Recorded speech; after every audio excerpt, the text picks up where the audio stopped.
उतरा नहीं है, लेकिन ये भी मत समझना कि आपका रिजल्ट अगर मैदान में उतरा नहीं है तो सिर्फ इसलिए नहीं उतरा है कि कुछ सीढ़ियां उसकी बची हुई हैं चलने के लिए, जब आसमान खुले नजर पे आएगा। इसलिए आप लोग कतई निराश ना हो, क्योंकि हम आप सभी ने मिलकर यही निर्णय लिया है कि अधिकारी के भेजते हैं कि अगर समय रहते हुए हमारे उच्च अधिकारियों के द्वारा और शासन में बैठे हुए हर उच्च अधिकारी के द्वारा जिनके सामने से हमारी स्मारक समिति की फाइलें गुजरती हैं,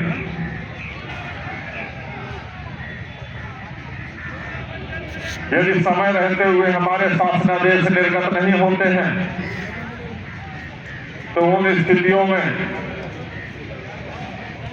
माननीय मुख्यमंत्री महोदय जी के आवास पर ज्ञापन सौंपने के लिए वो जन सैलाब उमड़ेगा कि वो स्वयं अधिकारी माननीय मुख्यमंत्री महोदय जी को जवाब नहीं दे पाएंगे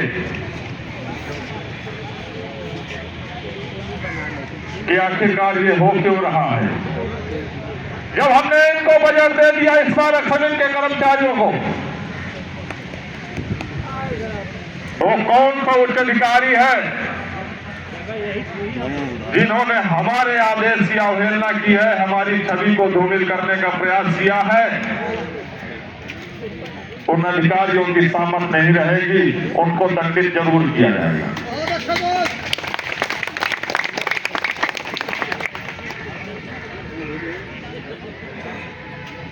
इस प्रकार से माननीय मुख्यमंत्री महोदय इन 7 वर्षों से निरंतर बजट देते चले आ रहे हैं,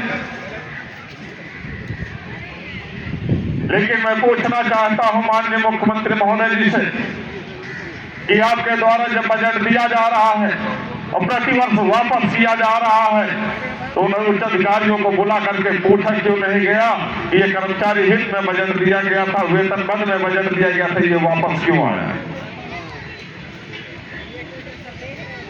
नहीं पूछा गया है। तो इस बार अच्छा खासा बजट और पूर्व की बात बढ़ाकर बजट दिया गया है और शासन में बैठे उच्च अधिकारियों की जो मंशा है वो साफ स्पष्ट नहीं दिख रही, जिसको हम आप सभी मिलकर अपने दर्द, अपने दुख, अपनी पीड़ा को माननीय मुख्यमंत्री महोदय जी के आवास पर चलकर बताएंगे। हम अकेले नहीं, कम से कम 10,000 की संख्या और उससे ज्यादा ही होगी।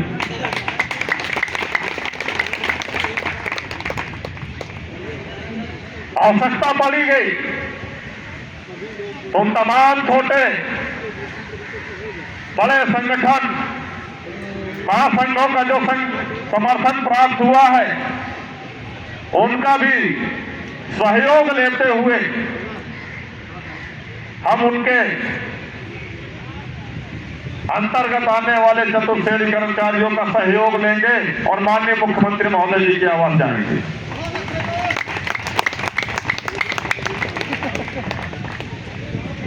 जिन मांगों को मांग बना दिया है, वो मांग ही नहीं है, ये तो हमारे अधिकार है। जो अधिकार हमें नियुक्ति वर्ष 2011 में ही मिल जाने चाहिए थे, ज्वाइनिंग के उपरांत ही, लेकिन हम आप सभी को हमारे स्मारक समिति के उच्च अधिकारियों के द्वारा भ्रमित किया गया, छला गया, शोषित किया गया, वंचित रखा गया हमारी इन्हीं मांगों के लिए।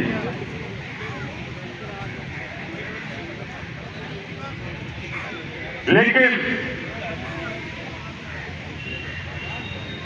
कोई बात नहीं, वंचित रखा गया है तो हम बताएंगे, हम आप सब मिल करके बताएंगे माननीय मुख्यमंत्री महोदय जी को कि ये हमारी मांगे नियुक्ति 2011 में ही मिल जानी चाहिए। इसको वंचित रखने वाले हमारे स्मारक समिति को अधिकारियों की गलती है।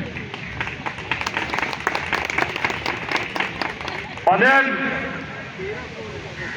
मुख्य प्रबंधक महोदय जी की गलती है। वर्तमान में जो भी नए मुख्य प्रबंधक महोदय आए हैं, उनके तो संज्ञान में ही नहीं आया होगा अभी तक कि आखिरकार माजरा क्या है, क्योंकि वो भी हाल ही में 15-20 दिन पहले ही उनकी नियुक्ति हुई है यहाँ पर आकर। लेकिन इससे पूर्व जो भी मुख्य प्रबंधक, सदस्य सचिव, स्मारक समिति, जो पदेन उपाध्यक्ष लखनऊ विकास प्राधिकरण है, इन्होंने भी हम कर्मचारी हितों में कभी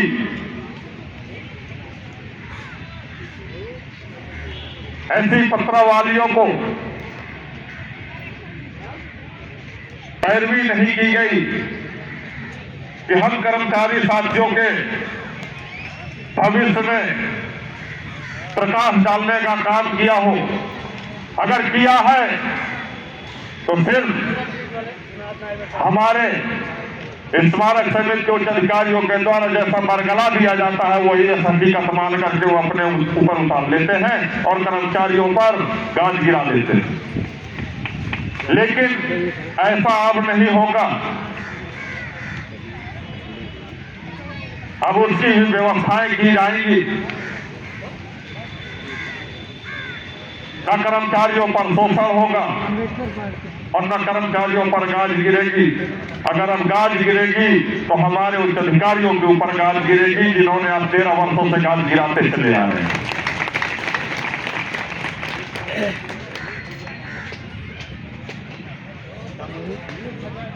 हम आप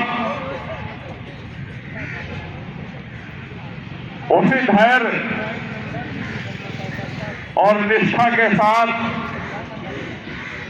संघर्ष कर रहे हैं।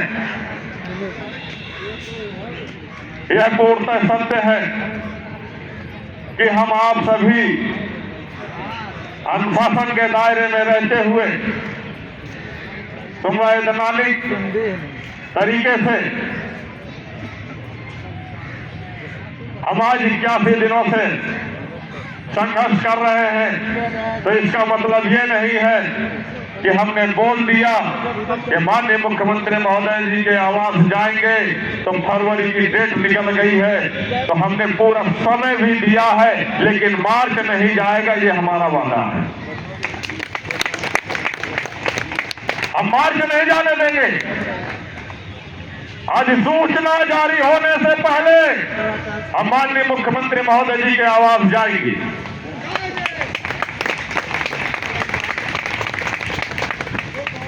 हम यहां पर बैठे हुए एलआईयू के ऑफिसर महोदय जी से निवेदन करना चाहेंगे और यहां पर बैठे हुए प्रशासन महोदय जी से निवेदन करेंगे कि अगर हमने कहा था कि हमारी वार्ता कराई जाए तो माननीय मुख्यमंत्री महोदय जी से कराई जाए, उनसे नहीं हो सकती है तो मुख्य सचिव महोदय जी से कराई जाए। अगर उनसे नहीं हो सकती है तो पर मुख्य सचिव महोदय जी से हमारी वार्ता कराई जाए।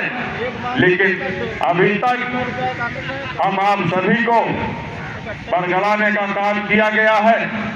पूर्व में जहां आश्वासन माननीय मुख्यमंत्री महोदय जी के पास वार्ता होने के उपरांत जो आश्वासन दिया गया कि 4-5 दिनों में समय दीजिए आप और उसके उपरांत हम अपना प्रतिनिधि भेज करके आपकी मांगों को पूर्ण कराते हुए आपका धरने को स्थगित कराने का काम करेंगे, पूर्णतः असत्य निकला हो।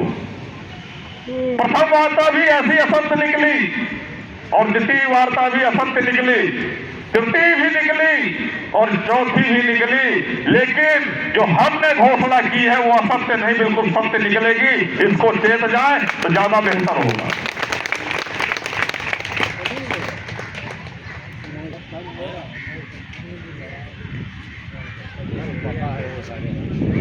यह संज्ञान में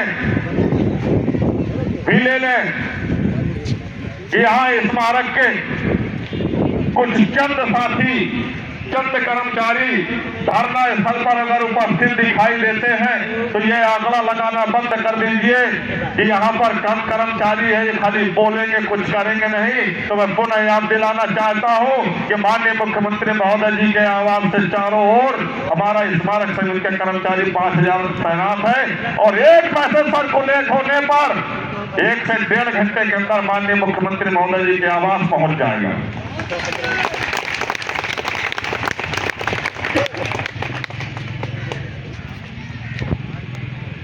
यह स्थितियां अगर आप लाना चाहते हैं तो हम लाने के लिए तैयार हैं, क्योंकि ये स्थितियां लाने वाले भी आप हैं।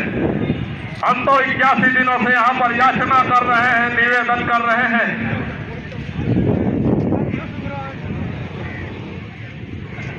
और उच्च अधिकारियों के द्वारा घोर लापरवाही की जा रही है। हमारी मांगों को सुना नहीं गया, माना नहीं गया, जमीन पर उतारा नहीं गया। अगर किया गया है 81 दिनों में तो हमारे कर्मचारी साथियों को मानसिक टॉर्चर किया गया है, उत्पीड़न किया गया है, शोषण किया गया है। इसके डिप्रेशन में हमारे कर्मचारी 4 साथियों की हत्या की गई, हमारे साथियों की।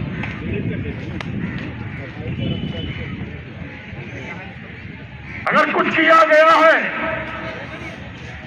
तो हमारी मांगों पर विचार नहीं किया गया है तो 17 कर्मचारियों को सस्पेंड किया गया है। अगर कुछ किया है हमारे नियुक्ति प्राधिकारी महोदय ने तो 300 कर्मचारियों का माए दिसंबर का आधे महीने का वेतन रोका है। उससे भी अगर बिल नहीं भरा तो हमारे नियुक्ति प्राधिकारी महोदय ने लगभग 70 कर्मचारियों को पूरे के पूरे महीने का वेतन रोक दिया। उन कर्मचारी परिवार को जिससे इसका वेतन से उसके परिवार की जीविकाएं चलती हैं और जीविकाओं में खान पान की सामग्रियां और किराए के मकान में रहने का किराया देना और बच्चों की शिक्षा प्रभावित करने का काम किया है हमारे कर्मचारी साथियों का। हम इनसे संतुष्ट नहीं है बिल्कुल। कुछ कर्मचारी साथियों का तो सामान भी निकाल करके बाहर डाल दिया गया कि आप किराया देने के लायक नहीं है तो आप मकान में रहने के भी लायक नहीं है। जिस दिन किराया आ जाए उस दिन वापस आ जाना हमारे यहाँ। तो इसका जिम्मेदार कौन है? इसके भी जिम्मेदार हमारे नियुक्ति प्राधिकारी महोदय हैं। क्योंकि अगर नीचे से वेतन काट करके भेजा जाता तो आपका दायित्व बनता था, आप इस परिवार के मुखिया हैं, सदस्य हैं, नियुक्ति प्राधिकारी हैं, हमारे अधिकारियों को सीधे निर्देशित करते कि ये पूरा का पूरा वेतन बना करके लाइए। किसी कर्मचारी के दर्द को, पीड़ा को, उसके परिवार को पीड़ा देने का कोई अधिकार नहीं है हमें। अगर हम उनको खुशी नहीं दे सकते तो दुख भी नहीं दे सकते।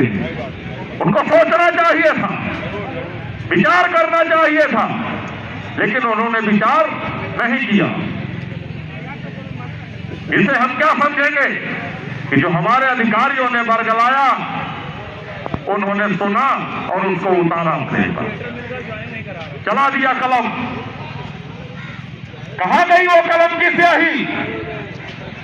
हमारे स्मारक समिति परिवार में जो खुशियां हैं, जो हमारी मांगे हैं, उन मांगों पर शासनादेश पर आपकी कलम क्यों नहीं चलती है? शासन के वो उच्च अधिकारियों की कलम क्यों नहीं चलती जिनके सामने से हमारी फाइलें गुजरती हैं? कर्मचारियों का शोषण करने के लिए केवल आप लोगों की नियुक्ति नहीं हुई, याद करिएगा महोदय कि सच्चाई जब आप सुनते हैं तो सच्चाई सुनने की आपके अंदर हिम्मत नहीं होती है। क्यों? क्योंकि आप समाज से बहुत दूर रहते हैं। उस गरीब के और गरीब कर्मचारियों के परिवार की दर्द की, भूख की पीड़ा को आप समझ ही नहीं सकते, क्योंकि आपके माँ बापों ने आपको पढ़ने के लिए हॉस्टलों में डाल दिया गया। आपके अंदर तो माँ बाप के लिए भी प्यार नहीं होगा, क्योंकि आपको माँ बाप ने अपने आप से दूर ही कर दिया था उस समय। हमारा कर्मचारी साथी जानता है, 2 दिन अपने बच्चों को नहीं देखता है तो बिलख जाता है और भागता है तुरंत। जैसे ही शनिवार आता है तो कहते जाता हूं मैं 2 दिन के लिए अपने बच्चों के पास आता हूं। आप उस दर्द को नहीं समझ पाएंगे महोदय, क्योंकि आपको वो सहारा ही नहीं मिला जिससे कर्मचारियों के दर्द को समझ सके आप। और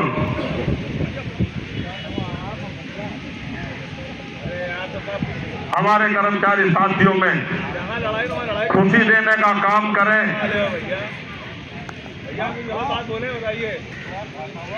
रोशनी डालने का काम करें, जिससे हमारे साथी दुआएं दे सकें, बधाई के पात्र बने आप। हम यही उम्मीद करेंगे। स्मारक समिति अध्यक्ष महोदय जी से भी और अपने नियुक्ति प्राधिकारी महोदय जी से भी और अपने मुख्य प्रबंधक महोदय जी से भी निरंतर हमारा प्रयास, संघर्ष जारी रहेगा, इसी तरह जारी रहेगा। जिस दिन आप सभी को मैसेज दे दिया जाएगा, उसके अगले 1 से 1.5 घंटे के अंदर उस यथास्थान जो निर्धारित किया गया है उस समय पर पहुंचने का काम आप लोग करेंगे। वो स्थान माननीय मुख्यमंत्री महोदय जी का आवास होगा। इसलिए